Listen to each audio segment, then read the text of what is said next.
Maths से related गणित से संबंधित होगा। और गणित आप जानते हैं पेपर फर्स्ट और सेकंड दोनों के अंतर्गत ही पूछा जाता है। तो इस मैथ्स का जो हमारा टॉपिक होगा ना, ये नंबर सिस्टम संख्या पद्धति पर आधारित होगा। और इस टॉपिक के अंदर हम सीखेंगे प्राकृत संख्याएं, नेचुरल नंबर्स और इनके बारे में। इसी के साथ में हम आगे बात करेंगे इसके अंदर पूर्ण संख्याएं, होल नंबर्स के बारे में। फिर हम देखेंगे पूर्णांक संख्याओं के बारे में और इसी के साथ साथ परिमेय संख्याएं, अपरिमेय संख्याएं और वास्तविक संख्याएं, है ना। तो ये सभी टॉपिक जो है इनको हम थोड़ा सा गहराई के साथ समझने की कोशिश करेंगे और इनके बीच में क्या संबंध है उसे भी हम जानने की कोशिश करेंगे। तो चलिए स्टार्ट करते हैं और देखते हैं आज का हमारा संख्या पद्धति से संबंधित गणित का अति महत्वपूर्ण टॉपिक। और अब सीटेट या टेट एग्जाम की बात करें या अन्य कंपटीशन एग्जाम की बात करें तो उनमें भी ये आपके लिए बहुत ही उपयोगी होते हैं। तो चलिए बिना देर किए स्टार्ट करते हैं और समझते हैं प्राकृत संख्या जिसे हम नेचुरल नंबर कहते हैं। क्या आप जानते हैं नेचुरल नंबर जो होते हैं ये क्या होते हैं? तो आप कमेंट्स कर सकते हैं। देखिए सबसे पहले यहाँ पर हम बात करते हैं जो प्राकृत संख्याएं होती है इनकी। देखिए प्राकृत संख्याएं जैसे कि यहाँ आप देख पा रहे हैं कुछ संख्याएं यहाँ पर लिख रखी हैं और इसी के साथ में यहाँ पर ये जो हमारी संख्या रेखा ये इस दिशा में आगे की ओर कितना भी इसे हम बढ़ा सकते हैं। तो देखिए प्राकृत संख्याएं जो होती है ये क्या होती है और इन्हें हम कभी कभी क्या होते हैं जब भूल जाते हैं, क्योंकि जब बहुत सारी संख्याओं के बारे में पढ़ते हैं तो कभी कभी हम कंफ्यूज हो जाते हैं। अब आप ध्यान रखिएगा, जैसे आप कुछ भी किसी वस्तु को जब भी आप गिनना शुरू करते हैं तो आप गिनती कहाँ से शुरू करते हैं? तो गिनती हम शुरू करते हैं कहाँ से? एक से, है ना। और एक से हमारी गिनती जो है वो कहाँ तक जा सकती, तो उसकी कोई लिमिट नहीं है। जहां तक हमारी इच्छा हो, जहां तक हम गिनना चाहते हैं वहां तक हम जा सकते हैं। तो देखिए गिनती किसी भी वस्तु की जो हम काउंटिंग करते हैं तो उसमें स्टार्टिंग हम 1 से ही करते हैं। तो इन संख्याओं को हम प्राकृत संख्या या नेचुरल नंबर कहते हैं और या फिर हम इन्हें गणन संख्या भी कह सकते हैं। अब गणन संख्या क्यों कहते हैं? क्योंकि भाई इनका काम जो है ना वो गिनने में, प्रयोग में ये आती हैं, इसलिए हम इन्हें गणन संख्याएं भी कह देते हैं। और ये बिल्कुल प्राकृतिक होती है, जिस प्रकार से हम प्राकृतिक रूप से वस्तुओं को गिनते हैं बिल्कुल उसी प्रकार से ये संख्याएं होती है ना। तो नेचुरल नंबर मतलब जो हम गिनने में, प्रयोग में लाते हैं। अब ये सब देखिएगा, ये सभी नंबर जो है धनात्मक है, इसमें कोई भी ऋणात्मक नंबर शामिल नहीं है। चलिए यहाँ पर दूसरे प्रकार की संख्याओं की बात करते हैं। दूसरे प्रकार की संख्याएं जो है वो है पूर्ण संख्या। अब आप इसमें गौर करते हैं तो हमारी संख्याएं जो है वो शुरू कहाँ से हुई थी? 1 से, है ना। अब पूर्ण संख्याएं जिन्हें हम होल नंबर भी कहते हैं ये क्या होती हैं? तो देखिए इसी के अंतर्गत आप एक नंबर को ध्यान रखिएगा ना, इसी से सारे नंबर आपके जो है संख्याएं जो है वो बनती जाएंगे। अब देखिए इसके अंदर क्या होता है कि इस चित्र के अंदर और इसके अंदर आप देखते हैं दोनों में सिर्फ एक छोटा सा फर्क है और वो फर्क है 0 का। इसके अंदर 0 शामिल नहीं था और जब हम प्राकृत जो संख्याएं होती हैं उन्हीं के अंदर जब हम 0 को शामिल कर लेते हैं, अब हमने इसमें 0 भी शामिल कर लिया, तो 0 को जब शामिल कर लेते हैं तो फिर वो संख्याएं जो होती है वो क्या बन जाती है? वो बन जाती है पूर्ण संख्याएं, है ना। तो पूर्ण संख्याएं जो होती है वो 0 से फिर अपरिमित हो जाती है, कहीं तक भी हम इनको ले जा सकते हैं, कहीं तक भी इन्हें आगे बढ़ा सकते हैं। तो देखिए इसमें और इसमें आपने तो सिर्फ गिनती को याद रखा था, गिनती के कुछ अंकों को याद रखा था, उसी में आपने 0 लगा दिया आगे, तो फिर ये बन गया होल नंबर, पूर्ण संख्या। चलिए अब थोड़ा सा और आगे बढ़ते हैं। पूर्ण संख्या के बाद में हम आ जाते हैं पूर्णांक संख्या पर, इंटीजर्स पर, है ना। अब पूर्णांक संख्या जो होती है वो क्या होती है? अब देखिए इन्हीं संख्याओं को आप इस रेखा को और इधर थोड़ा सा बढ़ा दीजिए और अब जब आप 0 से डाउन में जाएंगे, 0 से नीचे जाते हैं तो क्या आ जाता है? तो 0 से जब भी हम नीचे जाते हैं तो क्या आता है? माइनस वाली संख्याएं भी आ जाती है। और पूर्णांक जो होते हैं उन पूर्णांकों के अंतर्गत हम देखते हैं कि इसमें 0 भी है और जो हमारी जो प्राकृत संख्याएं थी वो भी हैं और ऋणात्मक संख्याएं भी इसमें शामिल कर ली गई है।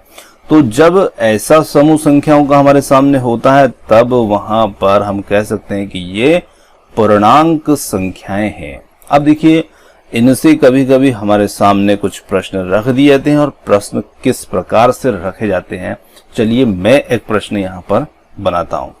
देखिए, मैं यह प्रश्न यहाँ पर कर रहा हूं कि जैसे प्राकृत संख्याएं हैं, है ना, तो क्या सभी प्राकृत संख्याएं जो हैं ये पूर्ण संख्या होती है कि नहीं होती है? इस प्रकार का प्रश्न आपके लिए बन सकता है। तो क्या प्राकृत संख्याएं, सभी प्राकृत संख्याएं पूर्ण संख्या होती है या नहीं होती है? तो देखिए, हमने प्राकृत से तो स्टार्ट ही किया था, और वही प्राकृत संख्याएं ही इस पूर्ण संख्या के अंदर भी है, यहां से इधर तक, है ना। तो सभी प्राकृत संख्याएं जो है वो पूर्ण संख्याएं होती है, पर क्या सभी पूर्ण संख्याएं प्राकृत संख्या होती है क्या? तो नहीं होती है। क्यों? कौन सी संख्या नहीं होती है? 0 नहीं होती है प्राकृत संख्या, तो 0 पूर्ण संख्या के अंतर्गत ही आता है। अब यहां पर देखिए, पूर्णांक संख्या में, अब पूर्णांक संख्या में क्या प्राकृत संख्याएं हैं कि नहीं है? तो बिल्कुल है। पूर्ण संख्याएं हैं कि नहीं है? बिल्कुल है ना। तो जो पूर्णांक होते हैं ना, उसमें पूर्ण संख्या भी आ गई, प्राकृत संख्या भी आ गई। तो इस प्रकार से इनका जो रिलेशन है, इनमें जो संबंध है, उसको भी आपको जानना है, क्योंकि कभी कभी ऐसे प्रश्न रखे जाते हैं और वहां पर हम उस बात को समझ नहीं पाते हैं। तो आपको समझना है कि जैसे हमने शुरुआत की थी वही नंबर फिर इसके अंदर आ गए, फिर अब ये दोनों उठ करके फिर इसके अंदर आ गए। तो इस प्रकार से इनका जो रिलेशन है वो हमें इसमें समझना है। चलिए, तो उम्मीद करते हैं आप पूर्णांक को भी समझ गए। जब धनात्मक, शून्य और ऋणात्मक संख्याएं एक साथ होती हैं तो उन्हें हम कहते हैं पूर्णांक संख्याएं। चलिए, इसी में हम आगे बात करते हैं परिमेय संख्याओं की। अब देखिए, परिमेय संख्याएं, फिर नई संख्याएं आ गई। तो परिमेय संख्याएं जो होती हैं वो क्या होती हैं? तो देखिए, यहाँ जो संख्या रेखा हम देख रहे हैं, इसमें इस 1 और इस 2 के बीच में भी संख्याएं होती है, पर वो यहाँ पर हमें दिख नहीं रही है, पर होती है ना। अब वो कैसी होती है? तो भाई 1 से हम सीधे 2 पर पहुंच रहे हैं, पर 1 और 2 के बीच में 1.5 भी तो होता है, जिसे हम 1.5 कहते हैं। तो ये भी तो होता है। तो अब देखिए, जो परिमेय संख्याएं होती हैं वो क्या होती हैं? तो देखिए, अब यहां पर आप देख पा रहे हैं कि 0 है और 0 से 1 के बीच में 1/2 भी है। अब 1/2 जो होता है ना, उसी को हम 1.5 अलग बोल दिया मैंने, इसे हम बोलेंगे, जैसे ये 0 और 1 के बीच में है तो इसे हम 0.5 कहेंगे, है ना। और जब आप 1 से 2 के बीच में जाओगे यहां पर, तो उसके बीच में ये जो संख्या है ये आएगी, है ना, ये संख्या आएगी। और इस संख्या को हम इस प्रकार से बटे में भी लिख सकते हैं। अब देखिए, इसे बटे में हमें व्यक्त करना है, तो इसके लिए हम क्या करेंगे कि 1.5 है, इसका दशमलव हटाया और यहाँ नीचे हमने 0 लगा दिया। अब ये संख्या जो है ये 15/10 बन गई। अब इसे 5 से हम काट देते हैं, तो 5 3 15 और 5 2 10, तो ये बन गई 3/2। तो कहने का मतलब है कि यहाँ 1 और 2 के बीच में ये नंबर 3/2 होगा, और 3/2 को यदि हम दशमलव में लेके आते हैं तो वो 1.5 हो जाता है ना। तो इस प्रकार से 1 और 2 के बीच में ये नंबर हुआ। उसी प्रकार से 0 और 1 के बीच में 1/2 है, और 1/2 जो है वो क्या है? 0.5। तो है ना मजेदार। तो यहां पर परिमेय संख्या, इन्हें हम कहते हैं जो संख्या रेखाओं पर जो हमारी प्राकृत संख्याएं होती है ना, पूर्णांक होते हैं, इनके बीच में जो संख्याएं होती हैं उन्हें हम परिमेय संख्याएं कहते हैं। और इन्हें हम भिन्न के रूप में भी लिखते हैं, जैसे हमने यहाँ पर 1/2 लिखा, पर आप 1/2 का जो वास्तविक मान जानना चाहते हैं तो फिर आप 1 में भाग लगा सकते हैं और वो मान आपको इतना मिल जाता है। तो इस प्रकार से आप या तो इस रूप में समझ लें या फिर इसे इस रूप में समझ लें। तो इन्हें हमने इस भिन्न के रूप में यहाँ पर लिखा है। तो ऐसी संख्याएं जो होती है उन्हें हम कहते हैं परिमेय संख्याएं। अब देखिए, परिमेय संख्याओं के अंतर्गत आपको एक बात विशेष रूप से ध्यान रखना है कि जीरो भी यहां पर मौजूद है। तो परिमेय संख्या, क्या जीरो भी परिमेय संख्या होती है? बिल्कुल होती है, क्योंकि इसे हम भिन्न के रूप में कैसे लिखेंगे? तो हम 0 के बटे में 1 लिख सकते हैं, और 0 के बटे में 1 लिख लेंगे तो ये भी एक भिन्नात्मक रूप हो जाएगा, और निश्चित इसे भी हम परिमेय संख्या कहेंगे। तो ये भी हमारे लिए एक परिमेय संख्या होती है। क्या माइनस वाली भी होती है? तो बिल्कुल होती है ना, ये ऋणात्मक है, पर यह भी परिमेय संख्या होगी। तो इस प्रकार से हम देखते हैं कि ऐसी संख्याएं जिन्हें हम p बटे q के रूप में लिख सकते हैं, वे संख्याएं परिमेय संख्याएं होती है। चलिए अब आगे बढ़ते हैं। अब देखिए, आगे हम बात करेंगे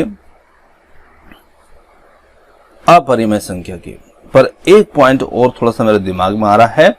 देखिए, परिमेय जो संख्याएं होती हैं, इनके अंदर ये तीनों संख्याएं भी आ जाती है, जिसमें प्राकृत संख्या, पूर्ण संख्या और पूर्णांक संख्या तीनों ही इसमें शामिल होती है। ये आप ध्यान रखिएगा, क्योंकि हम ऊपर से जिस क्रम में चले थे ना, वो फिर दूसरे में मिल गई, फिर दूसरी तीसरे में मिल गई, तो तीसरे में पहली और दूसरी दोनों मिल गए। अब हम पहुंचे चौथे क्रम पे, और चौथे क्रम में यहां तक जैसे आए हम कि इसमें पहली, दूसरी और तीसरी, जिसमें प्राकृत, पूर्ण, पूर्णांक तीनों प्रकार की संख्याएं ही इसके अंदर मिल चुकी है ना। चलिए अब बात करते हैं और आगे अगली संख्याओं की। देखिए, अगली जो संख्याएं हैं वो है अपरिमेय संख्याएं, है ना। अब जो परिमेय नहीं होती है वो अपरिमेय होती है। तो परिमेय और अपरिमेय में अंतर क्या होता है, इन्हें हम कैसे पहचानेंगे? तो चलिए इनके कुछ उदाहरण देखिएगा। अब देखिए, यहां पर कुछ संख्याएं हैं, जैसे कि √2 है, √3 है और √15 है। इसी प्रकार से पाई है, और दशमलव के बाद में ये संख्या है, और यहां पर आप देख रहे हैं बिंदु इसमें आगे लगे हुए हैं। तो कहने का मतलब है कि ये संख्या आगे कंटिन्यू रहेगी, चलती रहेगी, रुकेगी नहीं। तो ऐसी जो संख्याएं होती हैं, जैसे हम √2 है, √2 का जब मान निकालेंगे तो इसका जो मान जो भी √2 का निकलेगा वो आगे पॉइंट में चलता ही रहेगा। इसी प्रकार से हम √3 का निकालेंगे तो √3 का जो मान होगा वो भी चलता रहेगा। तो इस प्रकार की जो संख्याएं होती हैं उन्हें हम अपरिमेय संख्याएं कहते हैं। और अपरिमेय संख्याएं जो होती है, इन्हें हम p बटे q के रूप में नहीं लिख सकते हैं, है ना। इस रूप में नहीं लिखा जा सकता है। ऐसी संख्याएं जो होती है अपरिमेय संख्याएं कहलाती है। और परिमेय जो होती है, इनमें क्या होता है कि इनमें दशमलव के बाद में, कुछ अंक के बाद में जो अंक हैं वो रुक जाएंगे, और नहीं रुकेंगे तो फिर रिपीट हो जाएंगे, पर इस क्रम में चलते रहेंगे। और इनमें ऐसा नहीं होगा, कंटिन्यू चलते रहेंगे। चलिए आगे इसी के अंदर हम बात करते हैं इसमें अगली संख्याओं की। अगली जो संख्या है वो है हमारी वास्तविक संख्याएं। और वास्तविक संख्याएं हम किन्हें कहते हैं? रियल नंबर जो है किन्हें कहते हैं? तो देखिए, जब परिमेय और अपरिमेय दोनों प्रकार की संख्याओं का समूह बना दिया जाता है तो उसे हम कहते हैं वास्तविक संख्या, रियल नंबर, है ना। तो वास्तविक संख्या के अंदर परिमेय भी आ जाएंगी और अपरिमेय भी आ जाएंगी। अब देखिए, परिमेय जैसे ही आती हैं तो परिमेय के अंदर तो प्राकृत भी आ जाती है, पूर्ण भी आ जाती है, पूर्णांक भी आ जाती है। तो निश्चित यहां पर वास्तविक संख्याओं में टोटल नंबर आ गए। कहने का मतलब जितने भी आप देख रहे हैं ये सब वास्तविक नंबर के अंतर्गत आ जाते हैं। ये इनका रिलेशन है ना। क्योंकि परिमेय में आपकी प्राकृत आ गई, पूर्ण आ गई, पूर्णांक आ गई, और इसी प्रकार से अपरिमेय और परिमेय मिलकर ही वास्तविक संख्या बन गई। तो हो गई ना सारी नंबर एक साथ। तो इस प्रकार से हम इन्हें कहेंगे वास्तविक संख्या, रियल नंबर। तो चलिए, नीचे दिए गए कथन सत्य है या असत्य है, कारण के साथ अपने उत्तर दीजिएगा। तो कारण के साथ हमें अपने उत्तर देना है। सत्य है तो क्यों है और असत्य है तो क्यों है। प्रत्येक प्राकृत संख्या एक पूर्ण संख्या होती है। क्या होती है? तो हमने सबसे पहले इसीलिए संख्याओं को देखा था कि आपको यहां पर कोई परेशानी ना हो। तो हमने वहां पर देखा था कि प्रत्येक जो प्राकृत संख्या होती है वो एक पूर्ण संख्या होती है। तो हम कहेंगे कि बिल्कुल सत्य कथन है। अब इसको थोड़ा सा घुमा दिया जाए, क्या प्रत्येक पूर्ण संख्या प्राकृत संख्या होती है? तो नहीं होती है ना। इस प्रकार से यदि घुमा दिया जाता है प्रश्न को तो हमें समझना है, प्राकृत संख्याएं तो सभी पूर्ण हो जाती है, पूर्ण संख्याएं होती है, पर सभी पूर्ण संख्याएं प्राकृत नहीं होती। ये आपको ध्यान रखना है। चलिए, अब यहां पर है प्रत्येक पूर्णांक एक पूर्ण संख्या होती है। तो देखिए, पूर्ण और पूर्णांक में अंतर क्या है? तो पूर्ण संख्याएं जो होती है वो 0 से शुरू होती है, 1 2 3 4 5 इस क्रम में चलती है। और पूर्णांक में हम देखते हैं कि इसमें माइनस वाली संख्याएं भी आ जाती है, जैसे -5 -4 -3 2 और फिर ये भी जुड़ जाती है। तो प्रत्येक पूर्णांक यानी कि माइनस वाले जो होते हैं वो तो पूर्ण संख्या में नहीं होते हैं। तो यहां पर हम कह सकते हैं कि प्रत्येक पूर्णांक जो है वो पूर्ण संख्या नहीं होती है। तो ये कथन हमारा असत्य होगा। तो इसे हम कहेंगे कि ये कथन असत्य होगा, गलत कथन होगा। चलिए, अब हम अगले को लेते हैं। प्रत्येक परिमेय संख्या एक पूर्ण संख्या होती है। प्रत्येक परिमेय संख्या एक पूर्ण संख्या होती है। अब पूर्ण संख्याओं को आप ध्यान दीजिएगा कि पूर्ण परिमेय संख्याओं के अंदर पूर्ण, प्राकृत ये सभी शामिल होती है, परंतु हर परिमेय संख्या, सभी परिमेय संख्याएं पूर्ण नहीं होती है। क्यों नहीं होती है? क्योंकि पूर्ण संख्याएं परिमेय तो हो सकती है पर परिमेय पूर्ण नहीं हो सकती है। ये उसी प्रकार का है, प्राकृत संख्याएं पूर्ण तो है पर सभी पूर्ण प्राकृत नहीं है, उसी प्रकार का यहाँ पर है। तो यहाँ पर हम कह सकते हैं कि प्रत्येक परिमेय संख्या जो होती है वो पूर्ण संख्या होती है। ये असत्य होगा, है ना। क्योंकि आप बोल सकते हैं कि जैसे कि 1 है, एक परिमेय संख्या तो है पर 1/2 ये एक पूर्ण संख्या भी है, परिमेय संख्या भी है। पर 1/2 जैसे हमने लिखा तो 1/2 पूर्ण संख्या नहीं है, परिमेय संख्याएं हैं, है ना। चलिए, तो दोस्तों ये था आज का हमारा गणित से संबंधित एक अति महत्वपूर्ण टॉपिक जो कि संख्या पद्धति पर आधारित था।